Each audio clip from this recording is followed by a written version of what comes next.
Hello, everyone. Welcome to the second episode of our One Piece podcast called Joining the Crew. I'm here joined by my girlfriend, Megan. Hello, it's Megan. Yay, we're here today to talk about episodes 45 through 95 of One Piece. So we've been putting in some work watching the show. How many is that? Like 40?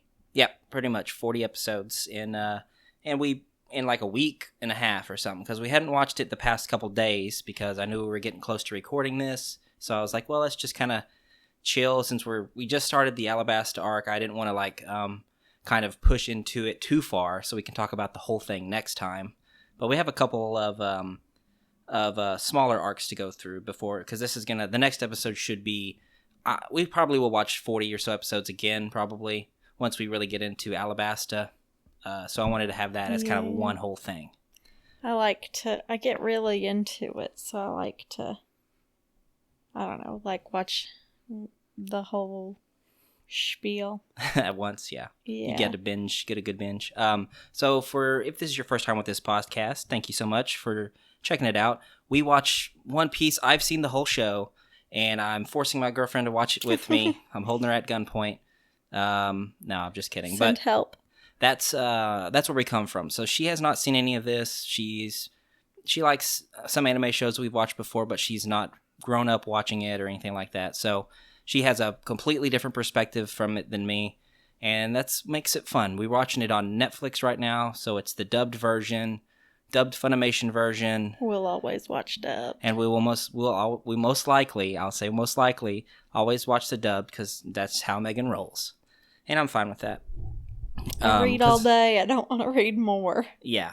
So that's a little bit about our podcast. If you enjoy that kind of thing, and check out our first episode. And if you like it, subscribe to this. Leave us a comment. Say, hey, I like the show. Do more of them, because we only do it every other week right now. Because I have another podcast, and I have other things that I do on YouTube. So, and we've got a baby. And we have a daughter. It's my baby. Yeah, Megan's daughter. So we try to do it like whenever she is gone, so we don't have to, have our workaround where she's here running around. So it's fine. Hey, but if we have people that really want us to do it more, we'll do it once a week. We'll see about that. Well, the support has to really be there. So really, really support us, guys, because I have so much fun doing this. All right, so now let's start talking about it. So when we left off, we had just beat Arlong. I'm pretty sure that's where we left off. It says, so I'm looking at some synopsises so we can kind of recap. After defeating Buggy, Krieg, and Arlong, Luffy now has the highest bounty in all of the East Blue. So this is the episode where 30 million berries or something? Yeah, 30 million berry bounty. So Luffy is now the East Blue's most powerful pirate, up-and-coming pirate. News quickly spreads to Shanks, who is celebrating Luffy's arrival into the new world of pirating by partying with Mihawk. Remember that scene? Is Shanks the guy that gave him the hat? Yeah, red-haired pirate, Shanks. So he's partying on that island, and Mihawk shows up, and you're like, oh my gosh, Mihawk. He's shown up at this island where Shanks is at, and you think they're like gonna fight or something's gonna happen, but he just says, Mihawk, because Mihawk shows him he says, I ran into this boy, and he's like, hey, that's Luffy, and they have he makes him drink. It's a fun episode. I love to see Shanks and Mihawk, and Mihawk says, I have no interest in fighting you anymore since you lost your arm. Mm-hmm. So it kind of gives you a hint that maybe Shanks is pretty strong. Because Mihawk, we know, is a what? He's a 7 warlord of the sea. Oh, yeah. A Chichibukai. That's what they call him. Yeah, I don't remember Mihawk. Show me a picture. The guy with the big sword that fought Zoro. Oh, the one that Zoro wants to beat real bad? Yes. Okay. So that's the guy that... You don't remember that at all? When they go to that... When he shows up with Shanks? No. Okay. But that was... Because that was literally... 2 weeks ago? Yeah, the farthest episode away we watched. So that was pretty fun. I loved that as a first-time watcher when I saw that. So then... This is the Little Buggy adventure. Those 2 episodes, basically filler episodes. You remember that? Whenever he was Tiny Buggy and he Yeah. and he was searching to get his body back. Yeah, I like him better as Tiny Buggy. That guy's annoying. Captain Buggy the clown. Yep. Yep. Buggy's I love around. that he got small. Yeah, it's funny. Like, I think technically that they're kind of they're what they call canon filler episodes. So they have some canon bits, but also a little bit of filler. Because you really can't just skip those. But Yeah. and you see And Buggy, you just kind of that's- wonder, well, how did he get his legs back? And But that's when he meets the guy in the trunk, right? That's on that one island, and Yep. they become besties because they're both small. yeah. And he's protecting the animals on the island, and he meets the new pirate, the lady pirate on that ship, saves him. Yeah, and she used to be the fatty. Yeah, she used to be Alvida, the ugly fat pirate. And then she got hot. Yeah, she ate the smooth deviled fruit. Yeah. Not hot deviled fruit. Yeah, that would be a cool devil fruit. I wonder what kind of powers you'd have. That's kind of I like wonder. we kind of get to that because we have a pirate who ate kind of a hot fruit later. The fire fruit or something. Yeah, Yeah, I was wondering we'll if get to that. I wonder if they ate a hot fruit, or if they'd get like hot, or if they'd be like burning hot. You know, No, I don't know. would they be sexy or would they be burning hot? Okay. Both. Ooh, I just Both. made a new devil fruit. Yep, you're already speculating headcanon. Maybe that already exists because we have a lot of show left to go. You would know. I would know. So then the Luffy and the gang are traveling to a different town. They're going to... The cold one? Nope, before that they go to... Oh. We have 2 destinations before that. You don't remember. They have Log Town, which is where Zoro goes to get his new swords. Oh, yeah. Luffy wants to see where the King of the Pirates was executed. Oh, yes, and he goes up on the execution thing and everybody's mad at him. And Mhm. Smoke guy. Yeah, and this is where we are introduced to our Smoke. Smoker, Captain Smoker, Mhm. who is captain of the Marines for this little area at Log Town. He's been there for a long time because it's the last place that you have to pass through to get to the Grand Line, Mhm. and the pirates have not been able to make it because Smoker is just a bad mofo. Yeah. We're introduced to him. He looks very menacing, and he looks kind of scary, and everyone's kind of terrified of him. And the little girl bumps into him. He, and drops- shoots her off into the Neverlands. And he drops the ice cream right on his pants, and you think he's gonna turn around and be like, "Rrr," but he turns around and says, "I'm sorry, my pants seem to have messed up your ice cream," and he gives her a little coin, Oh, yeah. and she's like, "Thank you, mister." Doesn't he throw somebody into the wilderness, too?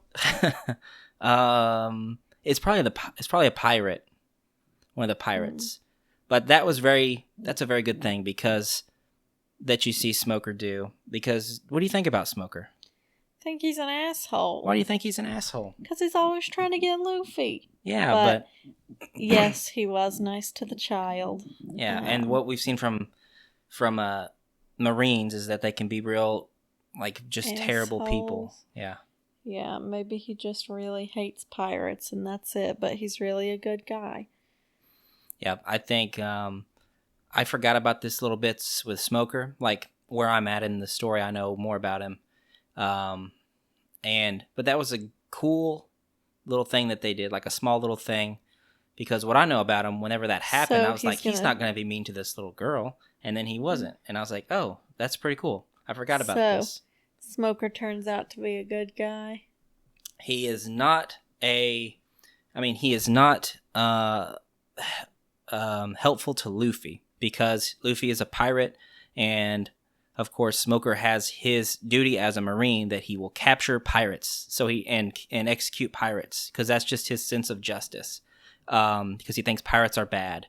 But there are things that happen that he wants to prevent as well because he actually does have a good moral code.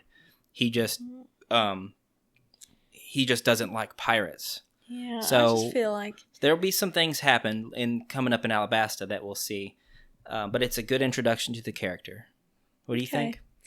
I just think never mind. I'm not even gonna say that. Never mind. Okay. So there we got Smokey. as Luffy calls him, Smokey. So Luffy heads for the execution platform. And he kind of gets lost because it's Luffy. Come on. Zoro goes to search for new swords to replace the one shattered by Mihawk. Zoro and meets he finds that girl that reminds him of his childhood friend that he made the promise to, that one of them was going to be the best swordsman in the East Blue. Her name was Kuina. And yeah, she looks up and it looks exactly like her face. And then he gets kind of very weirded out because she has kind of the same dream. She's more into her dream is to collect all of the great swords that the pirates have. There's famous legendary swords that she wants to have so that they're in the hands of Marines and better people that will actually, care about the swords. So let's see. Does it show which swords that he gets? Does it tell me? Because I can't remember the names of them off the top of my head. No, it doesn't say on here. They have some strange names. Kitetsu, stuff like that. Weren't they like considered to be bad luck or something? Yeah, there's a dope scene where Zoro throws the sword up. He says, the shop owner says, I can't let you have that sword. It's cursed.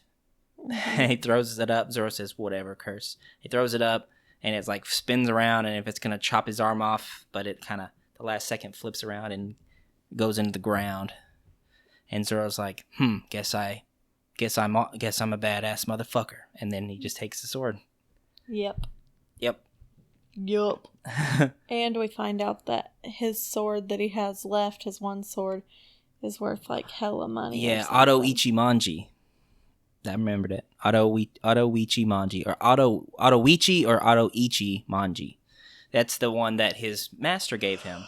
I think it was Kuina's sword. And then he said, take this sword with you. And it is like a famous sword. Like one of the very most famous swords. And it's always the one.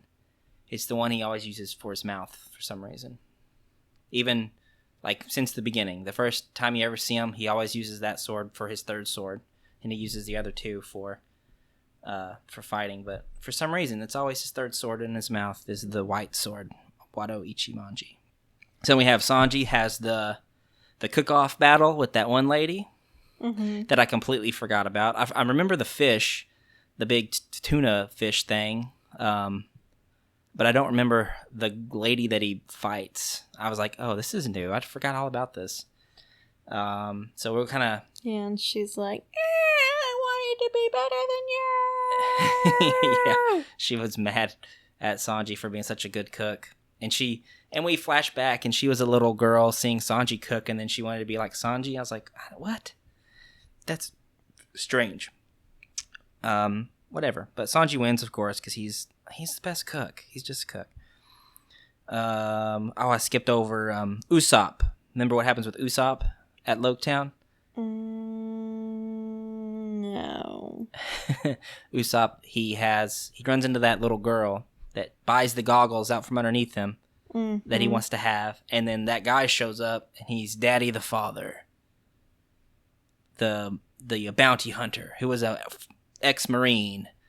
And Usopp's dad, Yasopp, dueled him, beat him, and then spared his life and said, go back to your daughter. And he told him about his son that's about the same. Well, he told him about that he had a son and he couldn't stay because his love of the sea was more powerful. Oh, yeah. And so Usopp says, I'm going to put my life on the line. He says, I will shoot. He says, shoot that thing over there. And if you don't hit it, I'll kill you. And then he did. And he shot it, and it went right through the eyeball of the thing. So he didn't hear a bang. Yeah. See, I'm realizing that I think Usopp might be my least favorite character so far. Yeah. Because I can't remember anything about his storyline ever. Right. And like I like him when I watch him, but I guess he just has the least interesting parts. I don't know. Yeah. Well, it depends on how you look at it. I really like Usopp's parts because he gives me the sense of being a brave. Like his whole goal is to be a brave warrior of the sea, because he's just a coward. Yeah, just like you. Just like me. Just kidding, baby. That's fine. And I have to. He has to like overcome these things and put his life on the line, and he's with Luffy, who's gonna be king of the pirates. He's with Zoro, who's gonna be the greatest swordsman. Like, what has he got? He has a lot to prove, right? Mm-hmm. So it's very underdog type of story for Usopp, and he's just easy to root for me. I like him. Mm-hmm. He has to try. Him, yeah, I just find him kind of annoying. Yeah, and he can be annoying. It rides that fine line because he is a part of the group, and as a part of the group, he works very well. Mm-hmm. When he has a side story, like it's just him. I mean, Nami was there for that, because Nami was there saying, Usopp, what are you going to do? You know, why are you getting into so much trouble? But whenever they're all together, Usopp is a good part of that back and forth group dynamic. I think he's fun. He's just, I don't know. Sometimes when he's so cowardly, I'm like, okay, come on. Yeah. Yeah, and it's so contrasted by the fact that Luffy and Zoro and Sanji are just so strong. Yeah. But I mean, we'll see what happens with Usopp as the story goes along. But so that's where you stand right now, and that's perfectly valid. Let's see. After that was before the Sanji thing. So then we talked about the Sanji thing, and then Buggy does show up and finally catches Straw Hat Luffy, and has him blockaded on the top of the thing, right? And he's going to execute him. Did you think Luffy was going to die? No. I knew there were like 900 more episodes. Yeah, but was it a little scary? His I neck mean, was so close to getting... You're like, how's he going to get out of this one? I always think, how's he going to get out of this one? Every time he faces somebody, I'm like, how's he going to get out of this one? Yeah. But I know he's going to make it because he's got 900 more episodes. Right. But maybe he doesn't... Maybe it's a clone of him or something. Okay. Well, anyways, maybe it's a clone fruit. Could happen. So then this episode was called The Man Who Smiles at the Execution Platform. So just like Gold Rogers, Luffy said, Zoro, Sanji, I'm dead. And he smiles. And then it's like, lightning strikes, hits the platform, and Luffy is saved. He said, guess I'm alive after all. And they're like, you idiot. So nonchalant about almost dying. They don't fear death. Nope. If you have to put your life on the line, you have to put your life on the line if you want to achieve your dreams. Be willing to die for it. Okay. And so they make their escape from the island, and Luffy and Smoker are going to fight, but Luffy can't really do nothing against Smoker. He's very strong, and his punches don't work on him for some reason. Because he's smoke. Because he's smoke, he just goes through him. Yeah, it's hard to fight Smoker. I don't know how he'll fight Smoker. I don't know exactly how that's ever going to work, but, I mean, I never know how he's going to make it work when they've got all these people coming for him, and I can never think of how in the world he's going to beat them. Yeah. But he always finds a way. I don't know. I guess we'll find a way with Smoker, but I don't know because you're talking about Smoker much later, so maybe, I don't know. We'll see. We'll see what happens. Yep. And so then Luffy's actually saved. Do you remember what happened? Do you remember someone shows up and saves him? Kind of. I mean, basically they do. Yeah, his brother. And that's later. Oh. Not at Logtown. So there was a guy, a hooded figure shows up in Logtown, and then as Luffy is like caught, like Smoker has him, and he's fixing to use his little thingy that he has, and that guy grabs him, and it's like Smoker looks up and he's like, "It's you. What are you doing here, dragon?"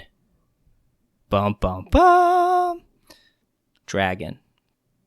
Rock the dragon. Dragon Ball One Piece.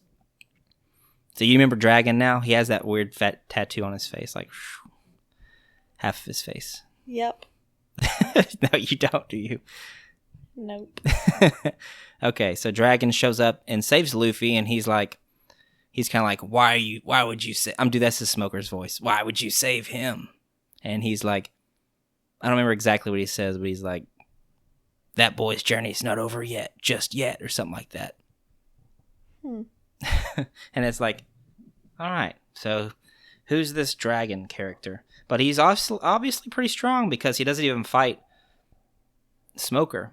Or he just stops Smoker from attacking Luffy. So it's like, and then Smoker doesn't even try to fight him. I think they just kind of stand beside each other, and Luffy just gets away. He you know what Luffy does a lot in this that I forgot about? He stretches his arm super far and grabs onto the ship. Yeah. And he flies to the ship, and every time he flies to the ship, he always hits somebody.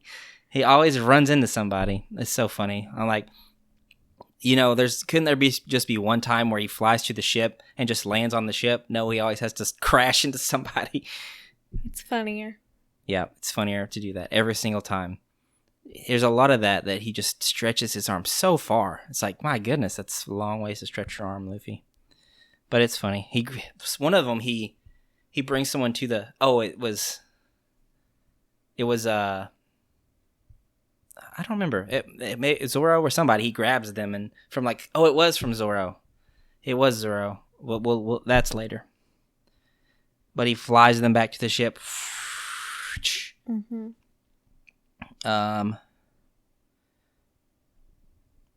Okay, and so what comes next is Warship Island arc. Ooh, was that the one with the reindeer? No. This the one with the giants. No. This is before those two. Okay. There was the one with the dragons, remember? Oh, the bird-looking dragon. Oh, yeah. And so this is Warship Island because the island looks like a warship. Yes. This is a filler arc. And I tried to get Megan to skip it because I was like, we can just skip this. It's just a filler arc. But it was cute. And I skipped it the first time. So this is the first time I actually watched this, which is kind of cool. So I can talk about it. So Warship Island, I had no idea about. And the idea of this place is that they find this girl who's on the run from the Marines. And just like, hey, in this part of it, guys, just like the arc itself, if you just want to hear us talk about the main story, you can skip this part. Just like the filler arc, you can skip this part if you don't want to hear about Warship Island. But so actually in this synopsis here, it says half filler. Like it has parentheses, half filler. So I don't know why it's half, because it seems to me like it's... Oh, I know why it's half, because it talks about the Calm Belt and stuff like that. And we don't really have them talk about the Calm Belt in any other stories. So they find the girl. She's running from the pirates. She's trying to find the place to where her dragon that she calls... What does she call her dragon? Grandpa or something? Pops? Yeah, it's something like that. Papa, Pa, Grandpa. Papa. Grandpa! Something. Grandpa Joe! I don't know. Not Joe. I don't know. I was thinking of Willy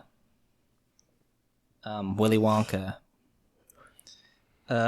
So we're introduced to the Calm Belt, like I said. Where do you remember what the Calm Belt is? Yeah, it's where the water doesn't move at all. There's no wind, nothing. Pretty crazy, huh? You have to like row, right? Yeah, and it's filled with sea monsters because it's a calm part of the sea, so they can just kind of chill there. And what's crazy about that part is that there's a big ass section that's a calm belt, and then in the middle of that is the Grand Line, which is the steady current that goes through the other part, which is where they're trying to get to. And so on either side of that is the Calm Belt. So the only way that you can really get into the Grand Line is we have to go to Reverse Mountain, which is right after this little filler arc. Half filler arc. Okay.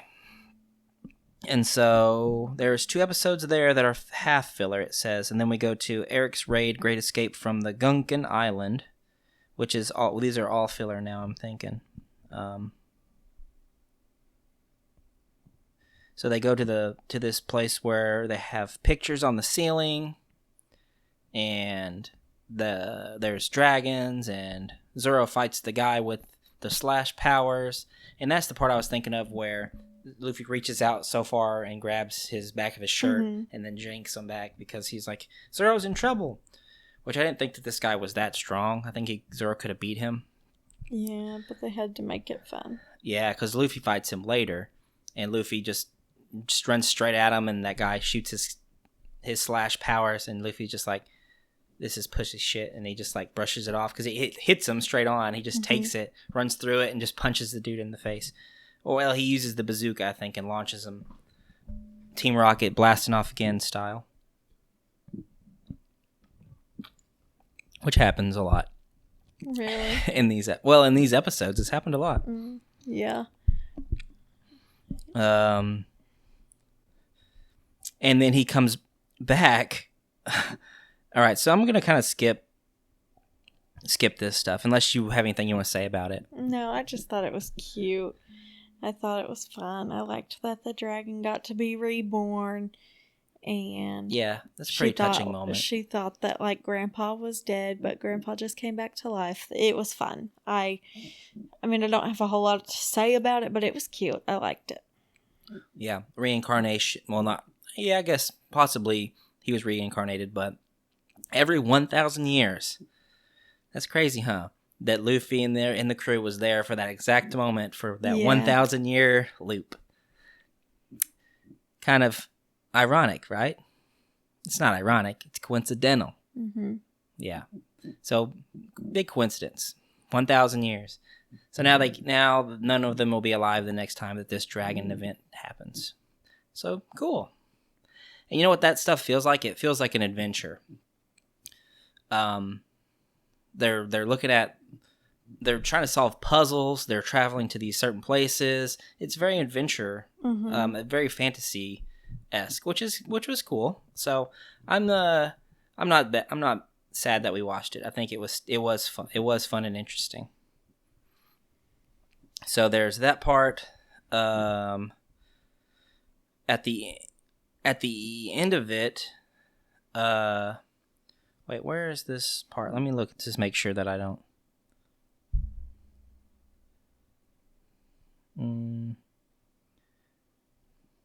Cross the red line.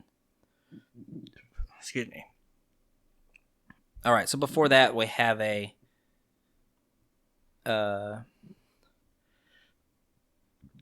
Excuse me.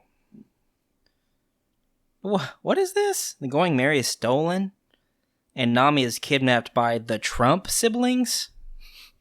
That already happened? So yeah. So the remaining Straw Hats team up with a pair of thief brothers and travel to the unusual Clockwork Island in order to get what was taken from them back. Did we miss that? Maybe we fell asleep. Clock Island Adventure. Maybe our timeline's wrong a little bit. Django's also...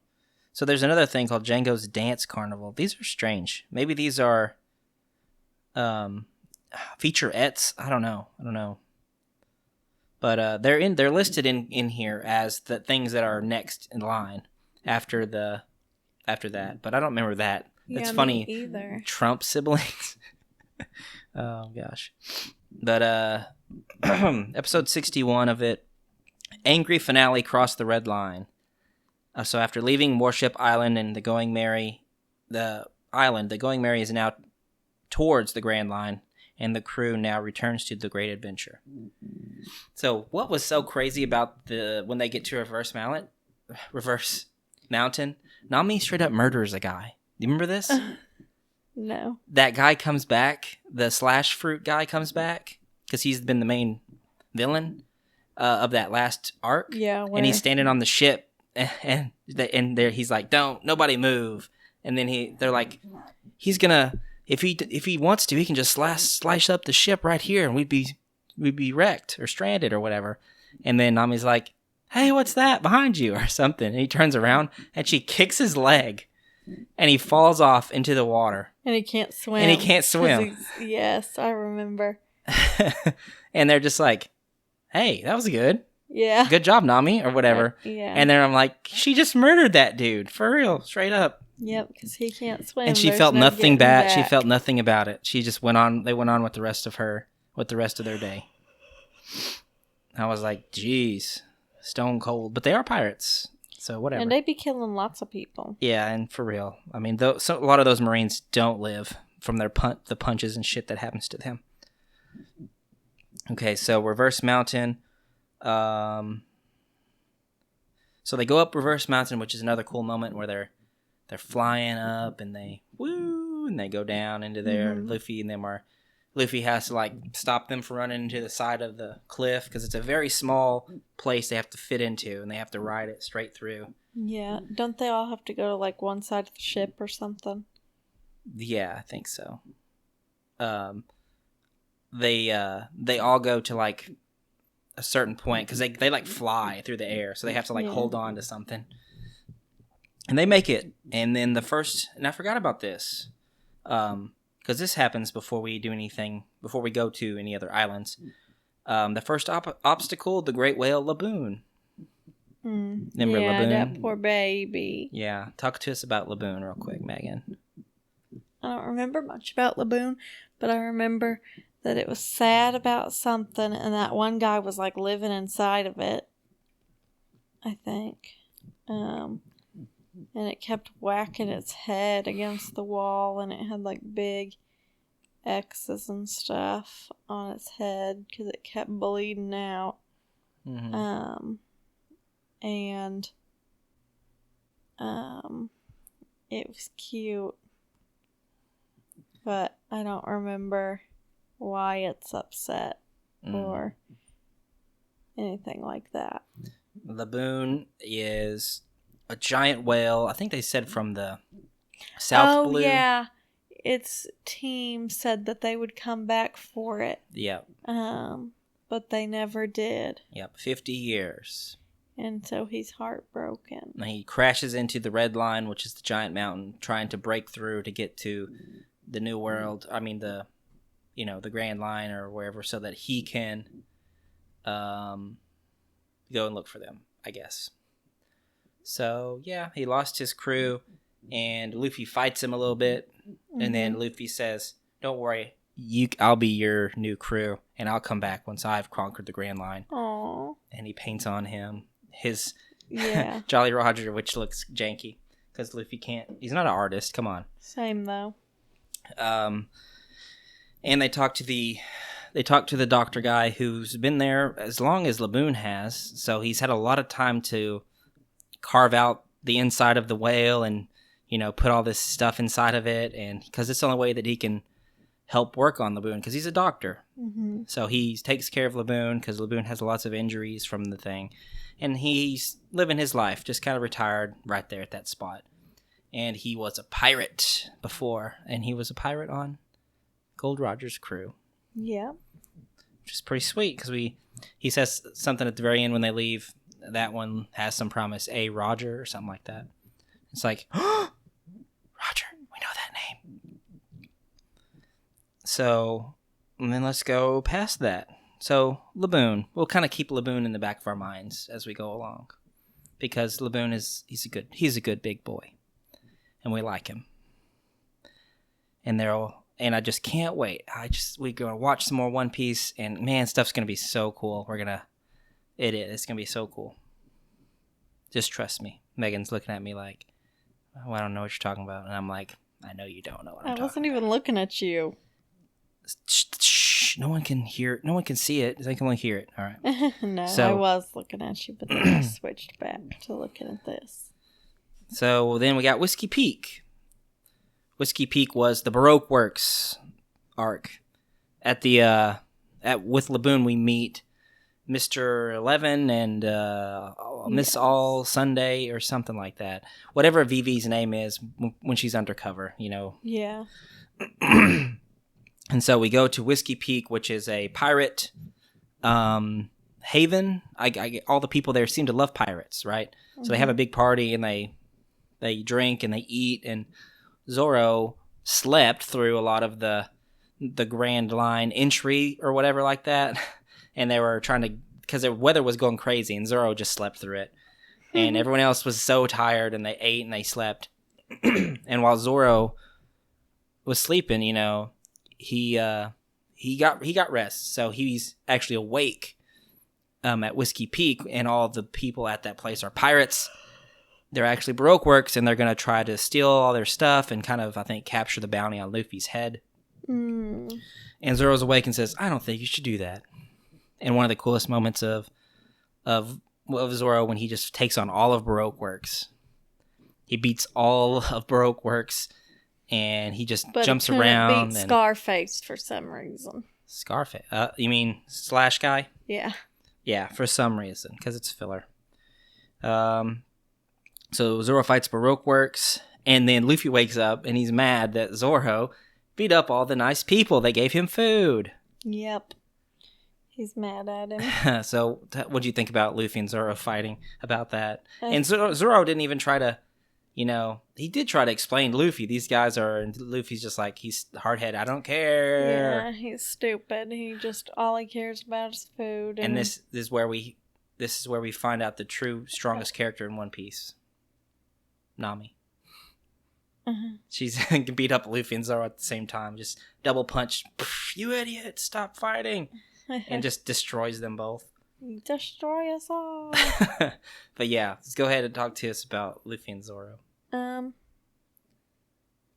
don't know what you want me to say. Well, how did you feel about it? Were you like, oh my god, this is stupid? Or were you like, this is kind of funny, interesting? It was funny. Did you think Luffy and Zoro were that evenly matched? I mean, they seemed like they were fighting pretty hard. Yeah. And they couldn't. Neither one could really beat the other one. Yeah. I mean, they're both the greatest of their time, Yeah, the greatest of their time. Luffy's going to be the greatest pirate, and he's going to be the greatest swordsman. So they're both the greatest, Yeah. So it makes sense that they'd be evenly matched. I know. So to me, it just made sense. Yeah, it was a kind of a fun moment. Yeah. I love how they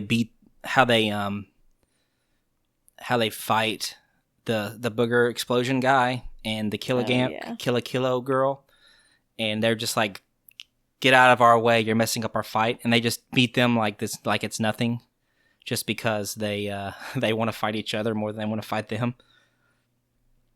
It's like Luffy gets knocked into that thing, and then he comes out and he's just holding that guy by the head, like the explosion guy by the head, like, get out of our duel, and like throws him down. I'm like, damn. So then they make Nami stops their fighting. As I said, strongest character in One Piece right now.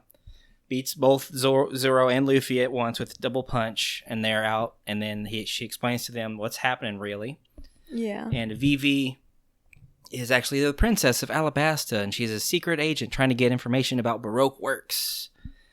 And Nami says, we'll save you for 1 billion berries, because she's selfish. Yeah. But she wants to help, too. She's a hater. She volunteers Zoro to go go save Princess Vivi. He's like, I'm not going to do that. And she's like, you owe me money. And he's like, damn it, Nami. And so he has to go fight. Like, she's just like, go fight them, Zoro. And he's like, ah. So he goes and fights them. Saves Vivi. And yeah, Vivi is kind of like, now we're going to take her to Alabasta. Yeah, I'm wondering if Vivi's going to end up staying as part of their crew after they get done with the Alabasta arc. Yeah. I wonder if she's going to be like, I have to be a princess, but my heart wants to be a pirate. And then she's going to come be part of their crew because her daddy or whoever the king is or the queen or maybe a younger sister is going to say, well, I'll be queen. I think that would be fun. I don't know that that's going to happen, but it's a guess that I have that might happen. Yeah, that's that. Because, I mean, as we see, a lot of people that join the crew, what is the first thing that they don't want to do? join the crew. Yeah. So they don't want to be pirates, but then guess what? They end up being pirates. So yeah, I think you're reading the story right of how things go in One Piece so far. I'm hoping it works that way. So we shall see. And so they beat Baroque Works. They figure out about who the people are that are we're going to fight Baroque Works, Mr. Zero, right? Mm-hmm. Who his name is? The strongest one. Yeah, what's his name? You remember? Zero. No, his real name. I don't know. Crocodile. Hmm. He was also part of the World Works. He's Baroque Works Mr. Zero, but he's also a Seven Warlord of the Sea. Yeah, that's what I just said. Oh, yeah. A Shichibukai. 7 Warlords of the Sea. I can say that all day. I just love to say that. Whenever I found out about 7 Warlords of the Sea, and when I started watching the show, I was like, oh, that's so badass. There's like mystical 7 people in One Piece world that are super strong and powerful pirates. It's like, wow. I can't wait to figure out the rest of these guys. As of right now, we only know of Crocodile and Pinchface. Pinchface? I don't know. I can't remember the name. Mihawk. Hawkeye. Yeah, Hawkeye from Avengers. They mention, I don't know if they mention or not. God, I feel like I remember hearing them say something about other members of the 7 Warlords, and I think they mention the Fishman pirate. Wait a captain. second, isn't that one guy from the next, not the next island, but the island after that where they get the reindeer? Is that guy, that evil guy, one of the 7 Warlords too? From that arc? Yeah. You're talking about Wapol? Yeah. No. No, we'll talk about Wapol. Wapol, I don't know, whatever, how his name is said. Whopper. So then they leave. They draw their faces like the Untouchables or whatever their names are. The weird bear guy and the buzzard bird. Yeah. They draw the pictures of the Straw Hats that they see, so they know who knows about Crocodile. So that means they know about certain ones. And we see Miss Christmas, Miss All Sunday, whoever it is, the girl partner of Mr. Zero. She shows up on the boat because she blew up me guy. Mama. Remember that guy? Yeah. With the machine gun hair. Mm-hmm. He gets blowed up, and then we find out it was the lady that blew him up. She has the cowboy hat, and she's like, you guys, here's an eternal pose to Alabasta. You don't want to go to Little Garden or whatever. And Luffy's like, fuck that. We're going to Little Garden, bitch. And then they go to Little Garden. And that's where the giants are, right? That's where the little giants are. Just kidding. Big giants. But before we did that, they have the 2 episodes with Koby and Helmeppo. Who's Koby and Helmeppo? They're the little kids. Yep. They want to be Marines. I want to be a Marine so bad. It's Koby. Yeah. It's my Koby impression. And Helmeppo's like this. But Koby, we can't be Marines. We suck. And then Koby's like, we just have to try hard enough, Helmeppo, and we'll win. And then Helmeppo's like, no, Koby, I just want to give up. That's me. But then they run into Garp, Vice Admiral Garp, who's eating donuts when we first see him. I'm trying to have the consecutive for eating 1,000 donuts in 48 hours or something like that. And he falls asleep and gets literally sliced on the chest and while he's asleep. And you just think, this dude Garp is just a bad motherfricker. Doesn't care about nothing. They call him the Fist for some reason. We'll find out. The Iron Fist. Ooh. Iron Fist. And then we had Axe Hand Morgan, who was escaping during that, and he escaped because he held Helmeppo hostage. But so we meet Garp, and Garp says, "You guys come back with me to headquarters," and they start being chore boys at headquarters, and they start training, and they're getting stronger and stronger, and they fight and stuff like that. And we're like, "All right, Koby and Helmeppo, you guys are doing something with your life. Do you like them? Or you think it's a waste of time to even... Why are we focusing on these guys?" Well, I don't know why we're focusing on them. I don't understand really why. Yeah. But I think that maybe it'll come into play later. I like the Koby kid more than I like the Helmeppo guy. Yeah. Everyone does. Well, Helmeppo is annoying. He is a crybaby. Yep. And an entitled brat. Yep. His whole reason for trying to get stronger so he can go back to the life he used to have. Yeah. He's like, I just want to eat cake on a beach somewhere. I have to get stronger so I can become rich again. Yeah, so I can be a strong Marine and I can just chill. Which is so funny, is to be your motivation to work harder. But hey, whatever, whatever gets you motivated. So yeah, we'll see what happens with Koby and Helmeppo. I guess maybe they just disappear. Who knows what happens with Koby and Helmeppo? We'll see. Okay, so we have Prehistoric Island. The shadow lurking in Little Garden. So Little Garden is cool because it has dinosaurs. It's like a prehistoric island.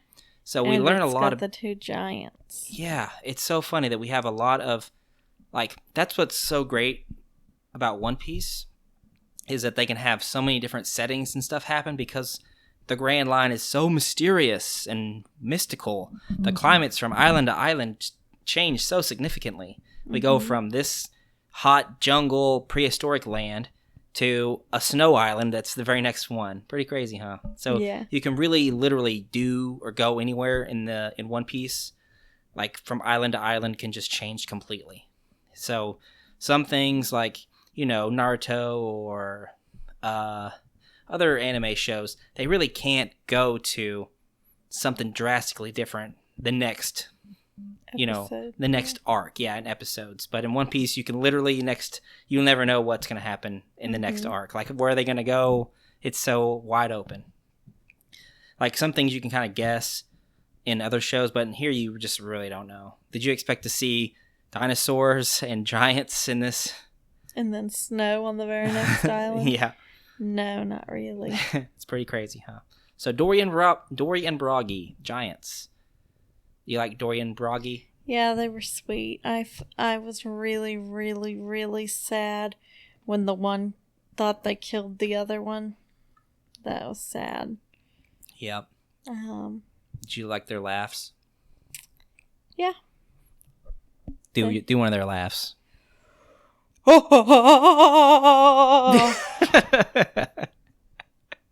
it keeps going for a long time. I kind of. It's more like this. I don't like you. What's the... You're rude. What's the other one go? Hi, Dory! And it's like... What? I can't... That's the only one I remember. They have two kind of distinct laughs, but I don't remember what the other one sounded like. But they laugh at everything, and it's so goofy. I like the laughs. And it's even goofier in Japanese. Erupts. They fight. Erupts. They have to fight each other for some reason. Yeah. So Mr. 3 is there, who's a Baroque Works member who has the wax fruit. And he has his companion, which is the paint girl. Yes. And then the other two are there too. Oh, yeah. They show up again. And number 3 or number 5? 5, yeah. So it's fun for them to be there as well because it has Usopp doing his funny gag where he has the Tabasco star and he shoots it into the guy's mouth and he eats it and it's super hot. Zoro, Vivi, and Nami get caught up in the wax and bowl, they become whatever. wax figures. Yep, they start to become wax figures, and Zoro he has one of the best bits of this where he stands doing a pose. with his pose. He's like, you guys, you better pick out a You're gonna pose. get stuck like that. You want to be stuck like that forever? Pretty cool. I was like, I always love that moment for Zoro because he has faith in his friend. Yeah. That he's going to get saved, but at the same time, he's just like, well, if I do get stuck like this, at least I want to look cool. So it's always funny for me. And Vivi's like, because Nami and Zoro are fighting and bickering, and Vivi's like, these guys, do they even understand what's going to happen?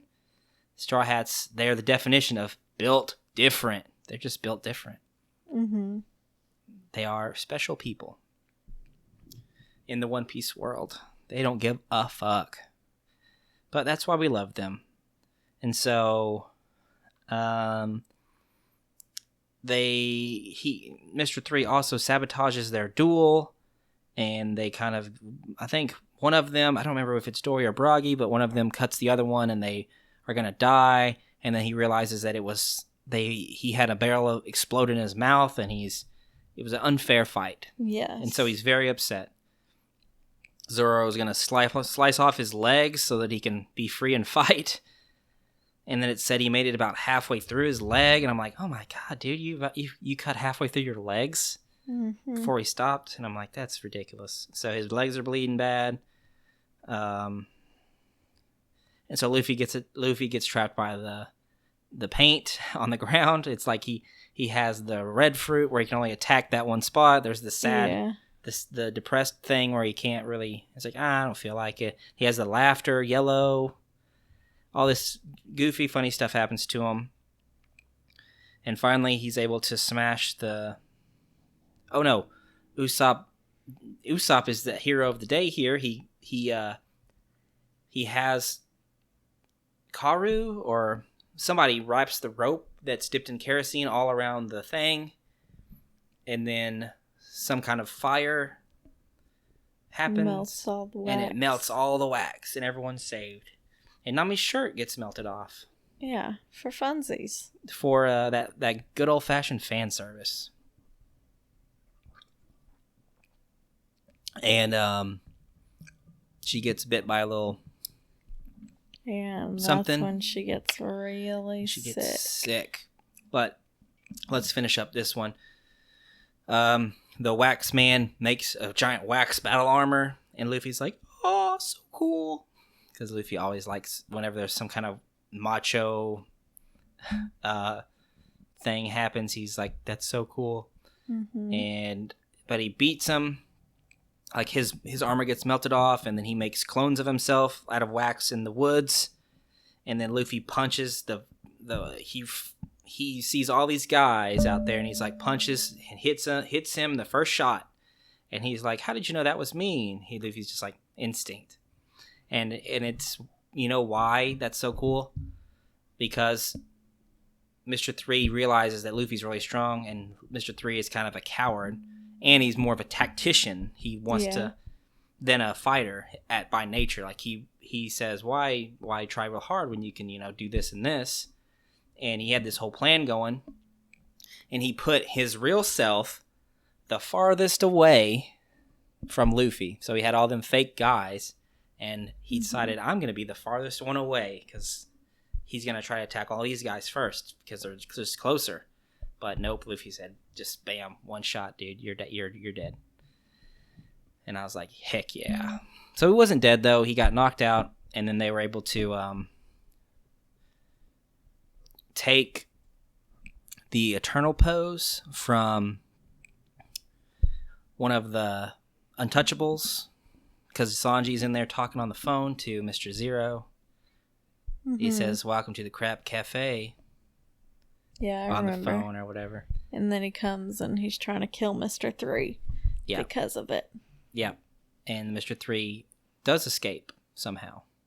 But we have the Eternal Pose and all that stuff, so we can leave Little Garden. Everything's kind of nice and wrapped up. What do you think about Little Garden? It was fun. I don't like it as much as the one coming up. I'm excited for that one. Yeah, okay. Yeah, because I like Little Garden well enough. It has some fun I thought parts. that the wax thing with Zora was really funny. I liked how the giants were with each other. Mm-hmm. I liked it. It was a lot of fun. I thought Zoro and Sanji's meat thing was funny, where they try and get the bigger catch. Yep, their competition. Yes, I thought it was fun. I thought it was a good place to be. But I'm excited about the reindeer. Yeah. Let's talk about it. But first, right before we get there, we have to leave this island. Mm-hmm. And they say, Dory and Bragi say, just go straight, no matter what happens. And so they use their combined powers with their weapons, because there's a giant goldfish. And they talk about something that Usopp himself said. They talk about the giant goldfish, that his poops was as big as an island. And when they stepped foot on the island, they didn't know that they were on poop or whatever. And Usopp told the story about that to Kareen. What's her name? Don't remember, really. But, his hometown girl. Yeah. And Dory and Bragi have the exact same story, but it's true, because they run into this huge giant goldfish, and Dory and Bragi said, they call him Island Eater or whatever, because he's so big. And Dory and Bragi said, well, Island Eater, you've grown in the last 30, 50, whatever years. And so they use their combined powers, and they do a huge, cool slice, and it just goes, cuts the head off of that thing, and they end up going right through it, because they're going right into its mouth. And they end up going right through it. Mm-hmm. But it destroys both of their weapons. And so Dory and Bragi were fighting this whole time because of whose catch is bigger. And then because this little girl says, awesome, you guys did great. Well, which one of yours was bigger? And they argue about which one's bigger. And then you can see that they were both there at the... That's what turned into those big giant caverns, was the skeletons of those big giant things, and they could never settle it, so they had to fight a duel, because they were like dual captains of this giant ship or giant pirate's crew, and they had to finish their duel, so they couldn't leave, and they're still fighting to this day, I would assume. But we leave, volcano erupts, and they fight again, so they're still going at it. Then we find out Nami's sick, and we're headed to Drum Island. Yes. So take it away, Megan. Talk about Drum Island. I'll let you, because in whatever order you want to, just tell it. Talk about it. Do all the things. Okay, well, I don't remember everything about it, but they got there, and all of the guys were like, hey, get out. No, you're not coming here. And they were like, guess what? We are coming here. Oh, yeah. And so they get up and they go, I don't know. Vivi gets shot. They're like, we need a doctor. And they're like, well, we don't have any doctors. All of our doctors were taken by King Whooper, and we don't have any doctors except for the weird witch doctor. But you have to go up this big ass mountain, because she only comes into town when she feels like, and she's not in town.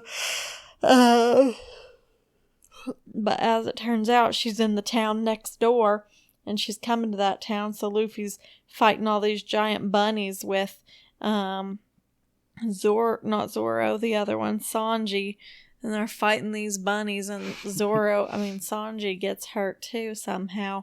Finally, they make it all the way up there, and also we found out there was a little cart that could have taken them up there.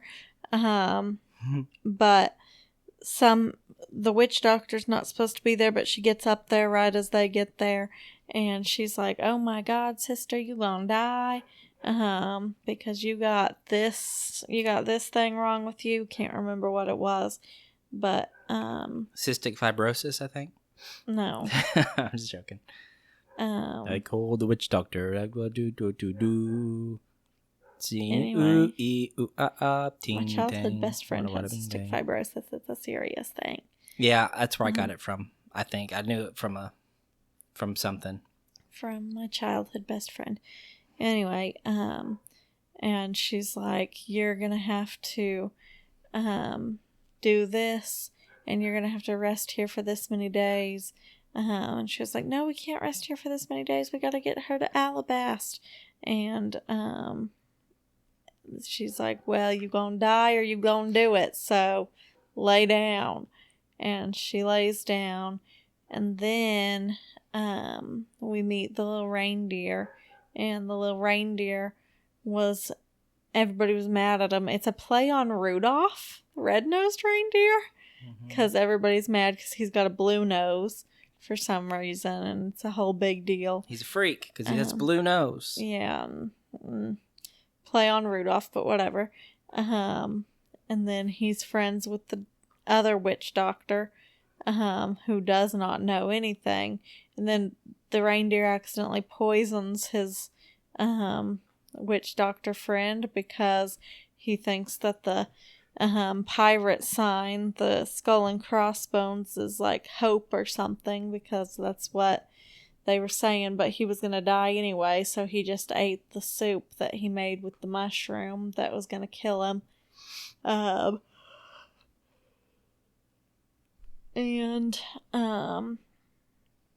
they fought some stuff, and then what's-her-face was fine. Nami was fine, and then they left. That's what I remember. No fight? I said there was a fight. Oh, okay. So, yeah, that's basically what happened. We remember Dalton? Yeah, he's the guy that turns into the bear. And Bison. Whatever.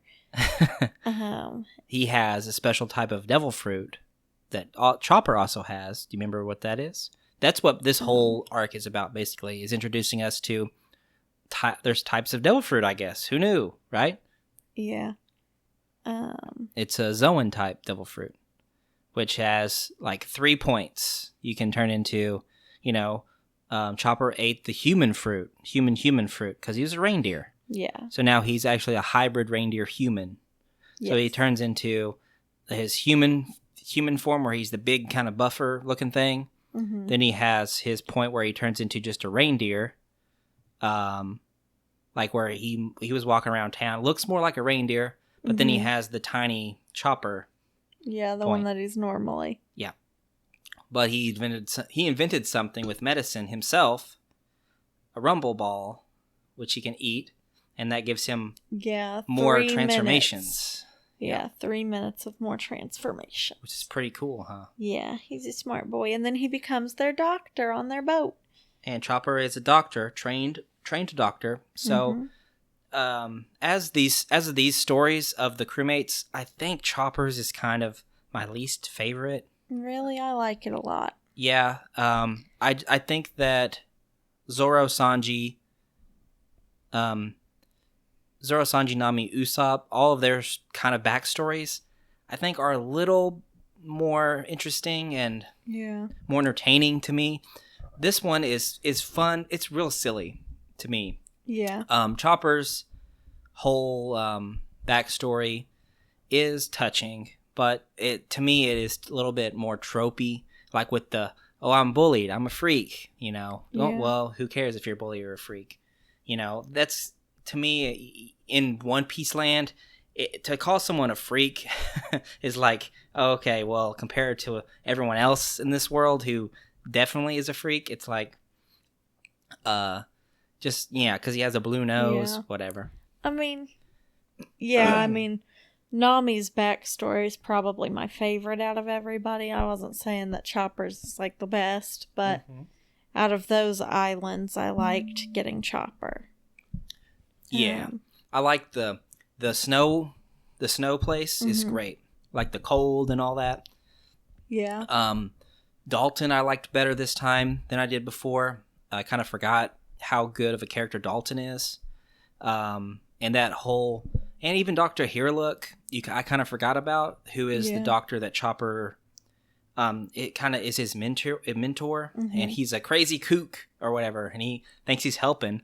The funniest moment of this arc is when he gives that guy a shot and he turns into like a frog, and he's like, And Dr. Hirlick is like, huh, didn't really expect that to happen. But the way he says it and his look of his face is like, well, he knew something weird was going to happen, but he didn't expect that. So, it's still fun and it's still good. It's just kind of the whole chasing Chopper around stuff. He's food. He's going to be, it's very weird to me. I'm not saying it's bad. To me, it's just not as good as what we've seen so far. Especially for like joining a crew, for a crew member's backstory. I don't remember what his dream was, to make cherry blossoms bloom in this land. Yeah. And the ending of the arc with the tree and all that stuff, it is very good. It was touching. Yeah, I really liked that because I forgot about that. I didn't even remember that. Like, of course, as the show goes on, you see glimpses back at Chopper's. You know, you see flashbacks and stuff, but I remember what happened, but I don't remember that ending with all the pink sky and the snow, and it looks really cool. And it's like, wow, he really did, he did something good, and just it was more impactful this time than it was before when I watched it before. So I liked that. There was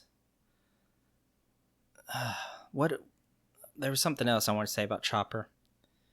Oh, he does change a little bit. Like, I like Chopper, but right now he looks a little weird to me. Really? Yeah, because I think he's cute.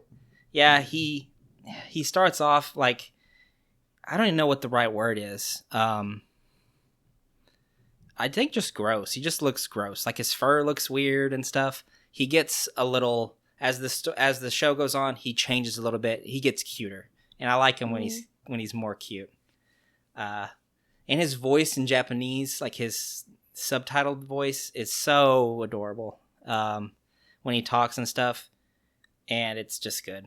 Like, right now, his voice is a little shrieky, and it kind of wears on me at certain points, because I think it's another voice. I think it's Kobe's voice actor. Oh, yeah. It's the same voice actor as Kobe, but it's Kobe's the person. I think it's probably a girl, to be honest. Does Chopper's voice, and it sounds a little more high-pitched than... It just sounds like Kobe's voice doing a higher pitch or something. So it's a little distracting to me to hear Chopper's voice. But nonetheless, I still like it. And I think his voice gets better as it goes along. Because in the movies and stuff that are dubbed, it doesn't bother me as much. Because I guess I kind of forgot about Kobe's voice after a certain point. Yeah. And it just starts to become more Chopper's voice. But I'm used to watching the subtitled versions. So much of that. So I'll get used to it again, because Chopper's, we have a lot of episodes with him in it, so yeah, it'll start to get better, I feel like. Sorry for that little tangent there. So Dr. Kureha is the girl, the witch, the old lady, who gets smacks everyone for calling her old lady. She takes over teaching Chopper medicine whenever Dr. Hirlick explodes himself. She actually really does medicine. She actually does really good medicine. She's not what do they call him, a kook? Yeah. They call him something specific. It's like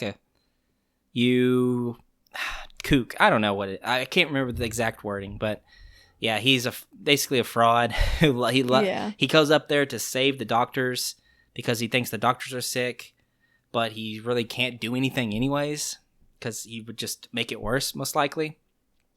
But it is a touching moment when because he always acts crazy, but before he dies, he acts super serious. And he's like, thank goodness that no one is sick, He knows he's going to die.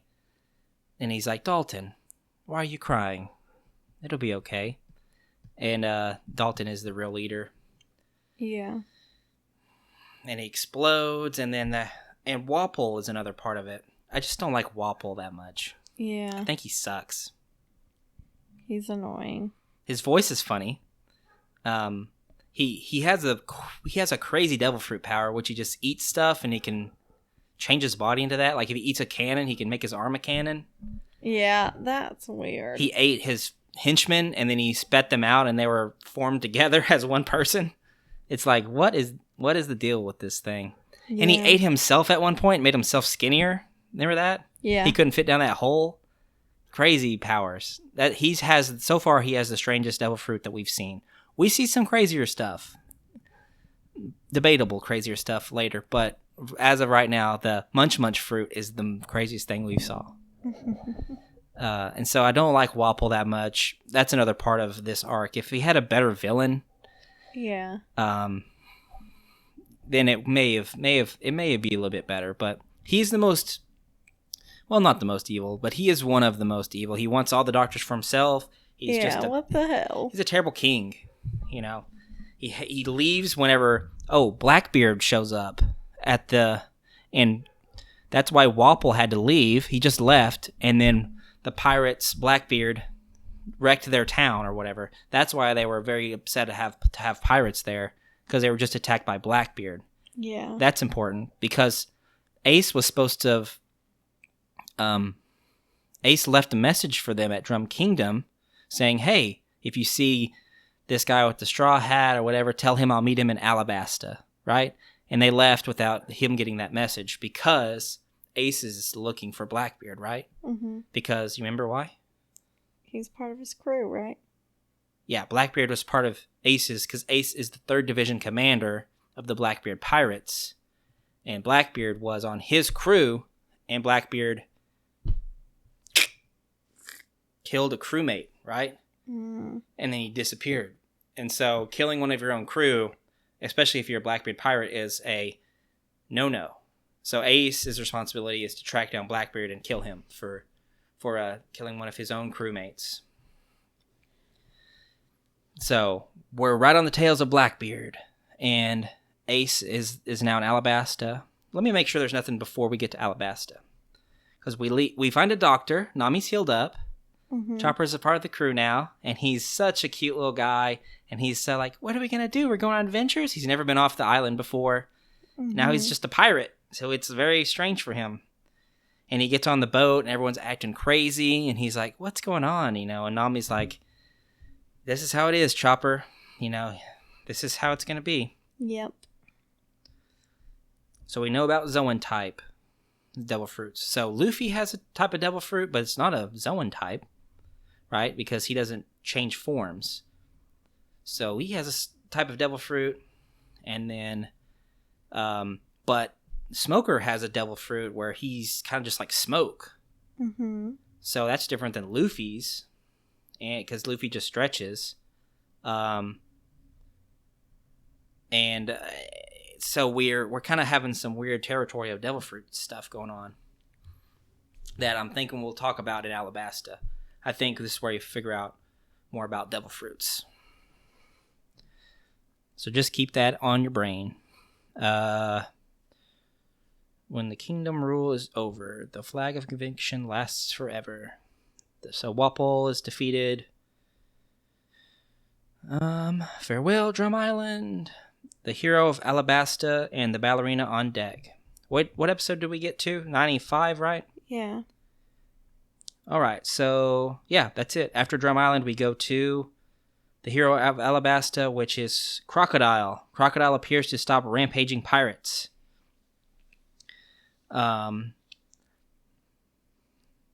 We meet Bon Clay, who is number 2 from Baroque Works. Remember what he is? The swan ballerina guy. Oh, yeah, that one. Who can change his face? Yes, to anybody who's seen before. Yeah, to anyone he touches with his left hand or something like that. Oh, yeah. So he can touch everybody and he can change his face and his body. And then they're like, "Oh no, we're not going to be able to trust each other." And then Zoro says, "Look for the armband." Yeah. Do you remember when he flashes them as Nami though? Yeah. And they're like, "Woo!" Nami's like punches them. That was kind of funny, huh? Yeah. So now we know that, who was it?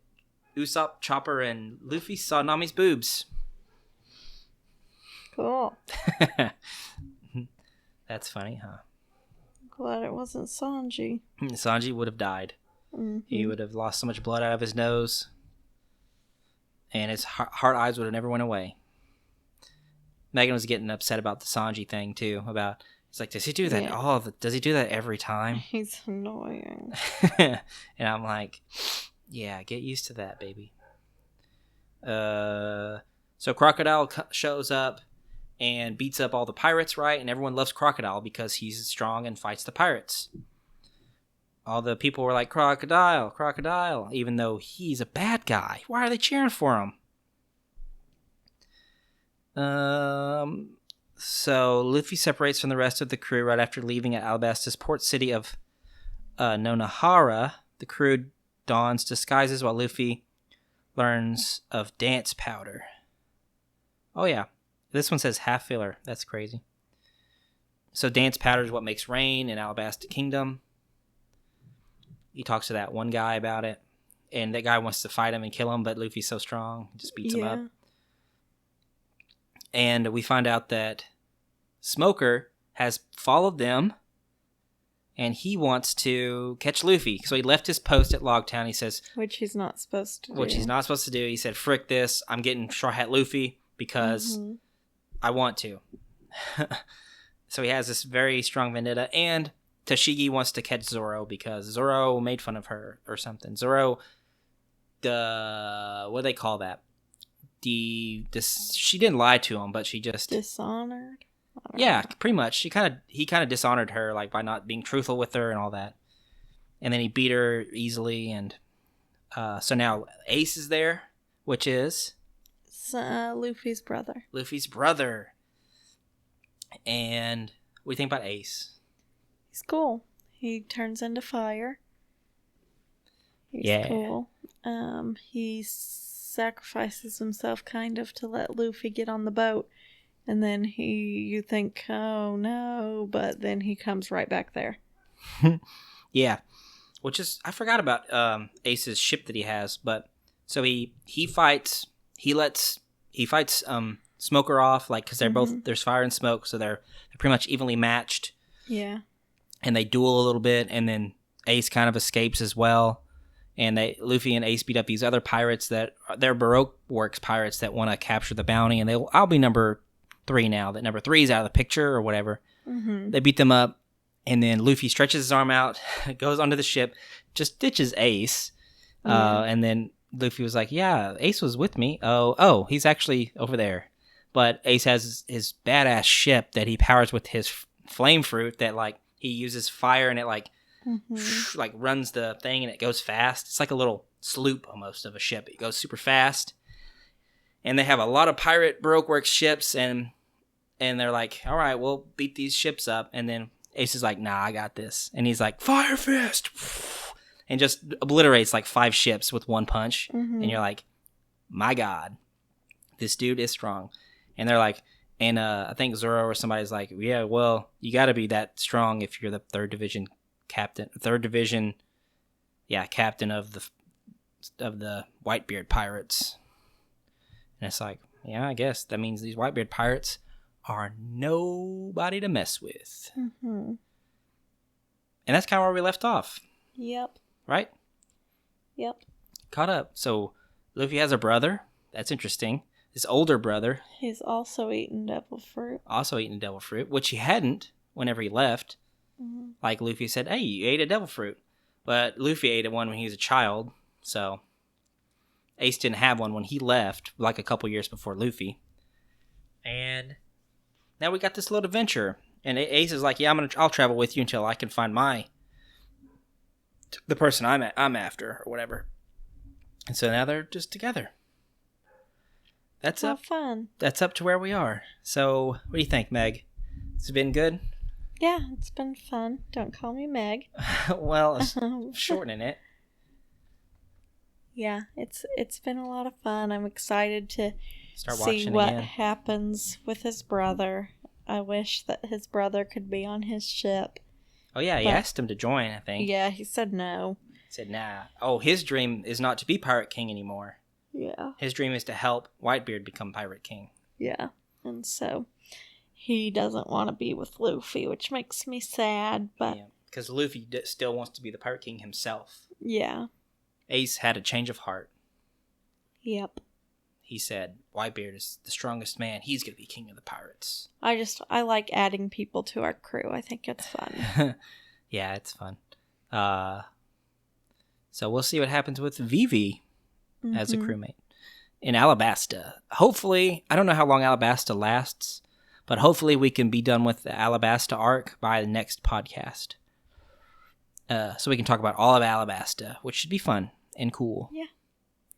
Sounds good to me. Do you have anything else to say about Chopper or about Smoker or anything that we've seen up to this point? Do you have any questions that maybe I'll not answer, but give you some little Easter eggs or tidbits, hints here and there? Not that I can think of. All right, so we shall see what happens. That's it, guys. I don't have anything else to say or really talk about. These seem more like I hope you enjoy these if you are listening. We really mostly just kind of recap the show. I'm realizing because I'm just kind of basically telling you guys what happens, and I guess I talk about how I feel about certain characters here and there, like Walpole I didn't like, and Ace I think is really cool. Great character. Smoker, great character. So yeah, I guess there's some parts in there where I talk about how Chopper's voice and all that kind of stuff. But if you want us to talk about different kind of things more than recapping what's happened, let us know in the comments. I recap a lot of it so that I can really hear what Megan thinks about it and have her talk about how she feels about the story and stuff, because she does forget a lot of it. She has so much stuff to remember that she just doesn't. She watches this show and then it kind of just goes out of her brain.